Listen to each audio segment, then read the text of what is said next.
Yaşayanların taçöyü beklerler hem umutlanırlar iyi tarafa değişilmeklere. Onların bakışlarına göre deputatlar lazım alsınlar isabah sırada insanların yaşamak uğrunu. İstiyoruz biraz olsun gençler de biraz boratka olsun. Bize bıktık şu an bu yaşamaya. Gün günden hepsi kalkıyor. Topливо kaldırıyorlar, tek az kalkacak. Pensiyalar küçük. 1,5 bine yokunca yaşama. İlaçlar hepsi pahalandı. Hani kompensirovanlar hepsi pahalandı. Pek zor bize yaşamak. Da diyoruz belki bir şey yapacak. Bu молодежь, gençler.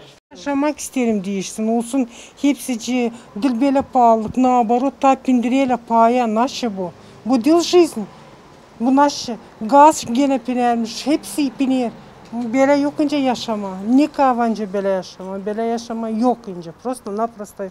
Biz надеяться olursa hani bekim değişik что-то da bizde de oluşunca her yerde. Hepsi için silah olsun, bize de silah olsun. Так что orada da çekişmesinler insanlar. Birbirine yemesinler. Olsun дружно, evde semya orada da hep olsun. Orada lazım olsunlar akıllı hem yüreğinlik insanlar. 4 yıl geçir de birisi yaklaşmıyor insanlara. Orada onlara ıslah olmalı. Büyük umut halk topluşunun yeni toplumuna var regionun gençlerinde. Daha çok kolaylık gençlere versinler ki onlar ilerlesinler, biznes kursunlar, burada kalsınlar.